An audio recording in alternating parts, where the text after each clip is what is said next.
suis rentré d'Ukraine pour la 17e fois il y a 24 heures. Donc ce sera plutôt un état du ressenti que je peux avoir à la fois côté des combattants et à la fois du côté des civils.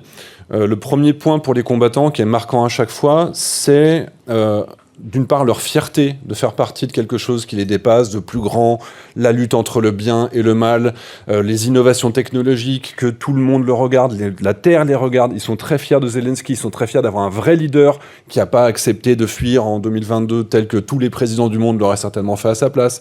Ça, c'est un discours qu'on entend réellement très régulièrement. Et il répète aussi que ce qui les fait tenir, c'est le fait qu'ils sachent, que certes c'est dur, certes il y a des blessés, il y a des morts tous les jours, mais c'est certainement moins dur, avec moins de morts qu'il y a 1 an, 2 ans, notamment la fin de l'année 2023, dans laquelle il y avait vraiment des grosses difficultés, novembre, décembre 2023, il y a eu des périodes qui étaient beaucoup plus dures. Donc là, quand on y va, et je vais à 2-3 km du front, je passe des nuits dans les tranchées, c'est très dur, mais eux me disent, mais ça c'est facile, par rapport à ce qu'on avait à l'époque. Donc déjà, eux, ils ont un référentiel qui est « c'était pire avant, on avait plus de morts avant, on a plein de copains qui sont morts, qui sont blessés, etc. Mais aujourd'hui, quand même, on est dans des conditions où on tient. » Et surtout, c'est pire pour les Russes. C'est pire en face. Ils souffrent plus que nous, ils ont plus de morts que nous. Là, ça fait 15 jours qu'il fait moins 15 degrés, moins 18 degrés dans les tranchées. Donc, d'ailleurs, accessoirement, comme il n'y a pas d'électricité, pas de chauffage, l'eau des toilettes gèle à l'intérieur des appartements pour les gens dans les villes comme Kiev aujourd'hui. Bien, pour les soldats, ils ont aussi des retours, et c'est pas juste de la propagande qu'on leur envoie, c'est réellement des rapports opérationnels. Et ils savent que la logistique russe est encore plus mauvaise que la leur. Et ils savent qu'il y a plus de Russes qui meurent dans les tranchées juste mourir de froid. Et eux, ils reçoivent quotidiennement du soutien, et ils le perçoivent, et à chaque fois qu'on va dans ces tranchées, il y a des dessins des enfants, il y a le générateur électrique qui a été payé par les volontaires, il y a les tenues thermiques qui sont faites par même par des petits vieux. Moi, j'ai vu des choses incroyables. On va dans une maison de retraite, et il y a les gens qui travaillent, bénévolement évidemment, à la confection des tenues de camouflage ou des tenues de chauffage, ou pour assembler les drones, et ils sont en train de tresser les fils électriques des drones. Et ce soutien de la population à son armée, qui par centaines de milliers sont engagés volontairement dans les premières heures de la guerre, ça c'est un élément qui était quand même vraiment structurant, et dans leur morale, dans leur capacité à tenir, qui est vraiment très très important. Après, ces mêmes soldats, quand on leur parle sur les arrières, quand ils sont en repos, quand ils sont dans les villes, alors, Kramatorsk, par exemple, c'est une ville où on est à moins de 20 km du front, donc on reste sur une tension. Par exemple, la dernière fois que j'y étais, c'était en novembre, j'ai été poursuivi par des drones kamikazes FPV, parce que vous savez ce que font les Russes. Dans des villes comme par exemple Kherson, ils organisent des safaris humains, avec plus de 1200 vidéos volontairement partagées par les Russes, dans lesquelles ils montrent de quelle manière ils ciblent volontairement les civils, les gens qui sont en train de se balader dans la rue, etc. Quand vous êtes à Kramatorsk, c'est dès qu'il y a un signe de vie dans une maison entre la position des Russes et ce qui est apporté de leur drone kamikaze, beaucoup plus que par l'artillerie, dès qu'il y a une cheminée qui fume, dès qu'il y a un panneau solaire, dès qu'il y a un signe de quelqu'un qui est en train d'organiser son jardin, de maintenir une activité pour juste manger, ils vont viser cette maison, systématiquement, pour rendre la vie insupportable. Et malgré ça, donc quand j'y étais, c'était en novembre, par exemple, on allait avec une équipe de drones sur le front, et on était vraiment à peine 10-15 km des Russes, donc vraiment à portée. Le toit était éclaté, et les gens, ils avaient mis une citrouille devant chez eux parce que c'était Halloween. Alors, avec du recul, j'en ai presque pleuré, parce que c'est incroyable que les gens aient cette résilience, cette volonté. Mais qu'est-ce qu'ils font les militaires, du coup ? Les militaires, quand ils parlent à ces gens-là, quand ils vont sur le front, quand ils croisent ces personnes, des retraités qui leur rebouchent la route pour qu'ils puissent rouler plus vite, etc., il y a un vrai lien, et ils sentent un vrai soutien de la population qui les soutient. Quand ils vont dans les stations-service, les gens donnent leur point, comme le point total, sauf que là-bas, c'est pour donner à manger. Les soldats, ils vont manger gratuitement dans les stations-service.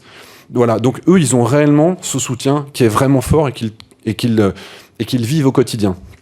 Et comme je disais, quand on est beaucoup plus loin sur les arrières, quand on est à Kiev, là, il y a un oiseau qui vole, il y a un regard, on sait très bien qu'ils sont en permanence ultra attentifs. Alors, je suis pas psychologue du tout, moi, mais on voit bien qu'il y a un truc, quoi. Les nuits sont... de toute façon, il n'y a pas de nuit qui est réellement complète. Les 2 tiers des nuits, il y a des alertes aériennes. La différence, c'est que les militaires, les alertes aériennes à Kiev, ils restent dans leur lit. Les civils, pour une partie d'entre eux, ils vont dormir dans le couloir. Mais les soldats, quand ils sont sur les arrières, sur le repos, il y a beaucoup, beaucoup de fêtes. Alors, Kiev est une ville qui est très festive, contrairement à ce qu'on peut imaginer, un peu comme on voit avec la Première Guerre mondiale, où la Paris, c'était la ville de la fête, malgré le front. Ça rigole beaucoup. Il y a beaucoup de soirées qui sont faites, en fait, par les militaires, tout simplement parce que c'est eux qui sont là pour décompresser pendant 24-48 heures. Il y a aussi un élément qui est vraiment important, c'est la camaraderie. Le soutien qu'ils ont les uns envers les autres, la proximité, la souffrance en commun, le partage de ce qu'ils vivent, y compris avec leurs copains qui ont été blessés, pour certains dans les hôpitaux. Il y a vraiment ce lien qui continue à être très très fort, mais qui transparaît. Et par exemple, alors vous savez qu'il y a beaucoup de francophones, notamment les anciens de la Légion étrangère. Moi, je suis en contact via ma chaîne YouTube, on organise des collectes, dont l'un des thèmes est de soutenir les combattants francophones. Donc c'est des collectes qui ne sont pas à visée humanitaire, très clairement. Il y a une collecte humanitaire, on fait de l'humanitaire, et il y a une collecte, soutenons nos soldats français qui ont eu le courage d'aller se battre là-bas, ou francophones. Donc on a ces gens qui se regroupent par langue, et on finit par avoir, je ne sais pas combien de centaines, j'ai vu de Sud-Américains qui parlaient en espagnol. On est dans le train et j'ai des guerrieros mexicains qui rentrent dans mon train. Je me dis, putain, mais... Et en fait, ces gens font des groupes de 20-25 avec un chef qui fait un peu traducteur, puis au bout de 2-3 ans, il peut commencer à parler ukrainien. Mais il y a vraiment le côté communautaire. On a la même expérience, on a fait l'Afghanistan ensemble, on s'est battu contre les guerriers, le Sentier Lumineux, et ils ont tous une vocation, pour ceux qui viennent de l'étranger, qui dépasse juste l'Ukraine. Il y a le côté le bien contre le mal, sauver des civils, etc. Il y a le côté, et vraiment ça dépasse leur personne, mais il vaut mieux que je meure, moi, parce que j'évite que d'autres civils subissent ce que les Ukrainiens ont subi dans les zones occupées. Et ça, vous avez énormément de témoignages. Les villes qui ont été occupées et désoccupées, de Kherson, où on sait les rafles, on sait les enfants qui ont été enlevés, on sait les charniers qui sont en train d'être découverts encore jusqu'à aujourd'hui à Izium. Ils savent très bien que quand un Ukrainien soldat meurt sur le front, c'est combien de civils qui sont sauvés sur les arrières. Ça, c'est quelque chose qu'on voit très régulièrement. Par exemple, j'étais à Yampil, et il y avait des petits vieux qui étaient restés là, et la seule raison de rester là, c'était mais qui va s'occuper des chiens ? Tout le monde est parti. Les gens sont partis, ont abandonné leurs chiens dans la... Ben, moi, je suis toute seule, j'ai 25 chiens à m'en occuper, si je pars, les chiens, ils vont mourir. Et donc, on a... Étonnamment, et ça je l'ai eu à Siversk, à Yampil et dans le sud, dans un village dont j'ai oublié, Pokrovske, pas Pokrovsk, mais Potovske avec un E, 3 fois, les gens sont restés parce qu'ils devaient s'occuper des chiens. Donc ça, c'est quelque chose qui est assez à prendre en compte dans la volonté et l'acceptation des gens à évacuer, prendre en charge les chiens, notamment pour les gens qui vont changer de pays s'ils n'ont pas de carnet de vaccination pour leurs chiens. C'est un frein à l'acceptation de l'évacuation.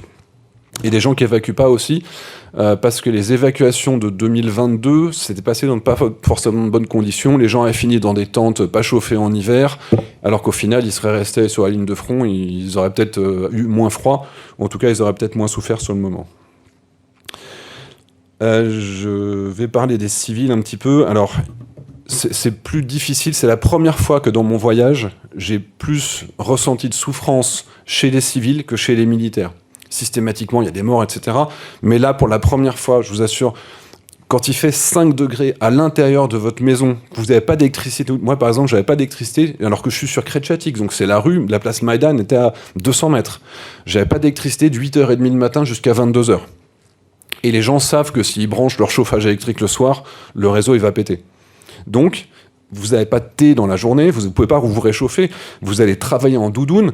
Il n'y a même pas assez d'électricité le matin pour faire du pain pour les boulangers. Les boulangers, ils ne peuvent pas faire du pain en quantité suffisante. Donc la vie au quotidien, les nuits avec les explosions, la défense aérienne, quasiment systématiquement, on a les réveils, on a des gens qui sont fatigués, qui sont exténués, mais qui tiennent, avec quand même une vision, une visibilité de la guerre qui est très claire, c'est que tous les matins, vous êtes dans la rue, vous êtes en voiture, tout le monde...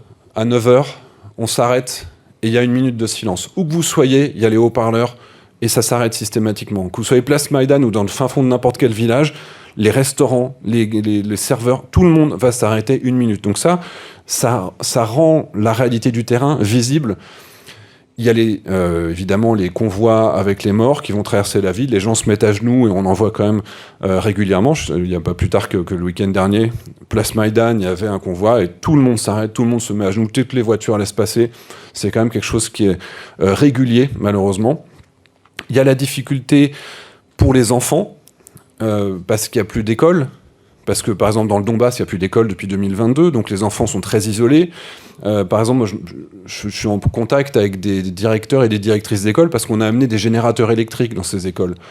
Eh bien, aujourd'hui, même les écoles officielles publiques de grande taille sont fermées, faute de chauffage et d'électricité. Donc, tous les cours sont en distanciel. C'est un petit peu comme ce qu'on vivait au moment du Covid, sauf que c'est un Covid qui dure 3 ans, avec des enfants qui n'ont plus de copains, qui sont déscolarisés, ils continuent à suivre leurs cours, mais qui sont désociabilisés. Et ça aussi, c'est une vraie souffrance, c'est qu'il n'y a plus de relations humaines normales pour les petits, pour les jeunes, avec les nuits qui sont difficiles, avec l'incapacité de jouer dehors, avec des cours d'école qui sont maintenant enterrés, comme par exemple à Boutcha et Izium, des cours d'école dans lesquels ils ont recreusé en dessous pour pouvoir faire des gymnases souterrains. Voilà, ça c'est des choses, on joue plus au foot à l'extérieur dans une bonne partie du pays. Et ça c'est assez... c'est assez difficile et c'est assez traumatisant, évidemment.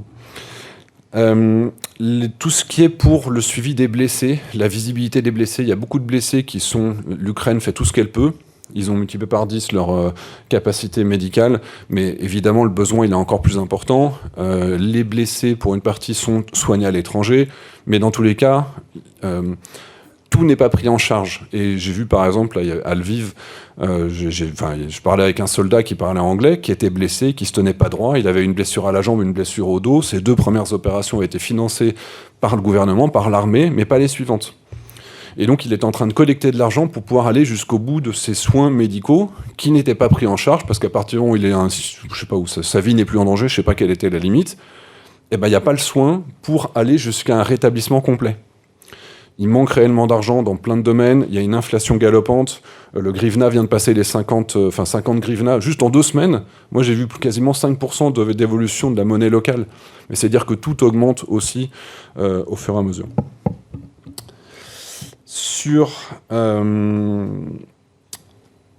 J'essaie juste de ne pas rater, parce que je pense que je vais être un peu plus court que les autres. Comme ça vous permettra de rattraper le retard. Voilà, les mémorials dans les centres-villes. Ah si, le sentiment d'injustice. Ça, il n'est pas visible chez les militaires. Mais pourquoi vous ne nous aidez pas? Pourquoi est-ce que vous ne venez pas? Vous avez, vous, des systèmes de défense aérienne? Donc là, quand j'y étais, pour la première fois, les Russes ont tapé sur les infrastructures qui entourent les centrales nucléaires opérationnelles de Rivne.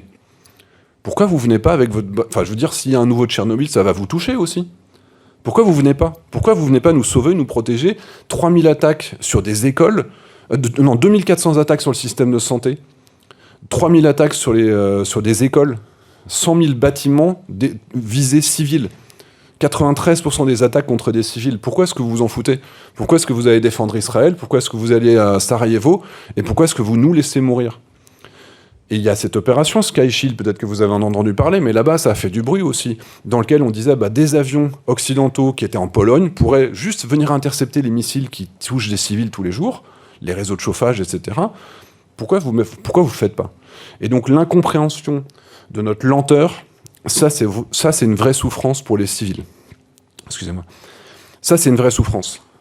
Ça, vraiment, s'il y a un cri du cœur qui répète tous, c'est pourquoi vous nous aidez pas plus. Et j'ai même eu des exemples avec le pompiste à la station-service qui me dit moi je suis artilleur, j'attends de recevoir des pièces d'artillerie que vous avez promis, parce qu'aujourd'hui je sers à rien, je suis pompiste. Enfin, c'est gentil d'être pompiste, mais je voudrais être utile. Je veux aller libérer ma sœur qui a été violée 7 fois à Mariupol. Ils arrivent à avoir des nouvelles par des proches, etc.